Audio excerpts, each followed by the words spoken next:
ಅನ್ನಭಾಗ್ಯ ಯೋಜನೆಯ ಪಡಿತರ ಅಕ್ಕಿ ಅಕ್ರಮ ಸಾಗಾಟ.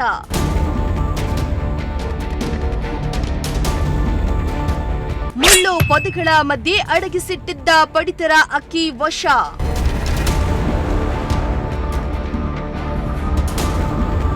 ಎಸ್, ಅಕ್ರಮವಾಗಿ ಪಡಿತರ ಅಕ್ಕಿ ಸಂಗ್ರಹಿಸಿ ಸಾಗಾಟ ಮಾಡಲು ಮುಳ್ಳು ಪೊದೆಗಳ ಮಧ್ಯೆ ಕಿಡಿಗೇಡಿಗಳು ಅಡಗಿಸಿಟ್ಟಿದ್ರು. ಈ ಕಾಳಸಂತೆಕೋರರ ಮೇಲೆ ಖಚಿತ ಮಾಹಿತಿಯ ಮೇರೆಗೆ ಅಧಿಕಾರಿಗಳು ಮಧ್ಯರಾತ್ರಿ ದಾಳಿಯನ್ನ ನಡೆಸಿದ್ರು. ಈ ವೇಳೆ ನೂರಾರು ಚೀಲಗಳ ಪಡಿತರ ಅಕ್ಕಿಯನ್ನ ವಶಪಡಿಸಿಕೊಂಡಿರುವ ಘಟನೆ ಚಿತ್ರದುರ್ಗ ಜಿಲ್ಲೆಯ ಮೊಳಕಾಲ್ಮೂರು ತಾಲೂಕಿನ ಶಿರೇಕುಳ ಗ್ರಾಮದಲ್ಲಿ ನಡೆದಿದೆ.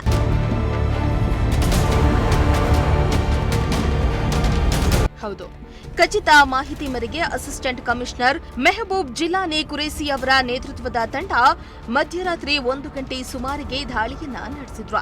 ಇನ್ನು ಅಧಿಕಾರಿಗಳು ಸ್ಥಳಕ್ಕೆ ಬರ್ತಾ ಇರುವ ಸುದ್ದಿ ತಿಳಿಸಿದ್ದಂತೆಯೇ ಕಾಳಸಂತೆಕೋರರು ಸ್ಥಳದಿಂದ ಪರಾರಿಯಾಗಿದ್ದು, ಮುಳ್ಳು ಪೊದೆಗಳ ಮಧ್ಯೆ ಅಡಗಿಸಿಟ್ಟಿದ್ದ ನೂರಾರು ಚೀಲ ಅನ್ನಭಾಗ್ಯದ ಪಡಿತರ ಅಕ್ಕಿಯನ್ನ ಅಧಿಕಾರಿಗಳು ವಶಪಡಿಸಿಕೊಂಡಿದ್ದಾರೆ.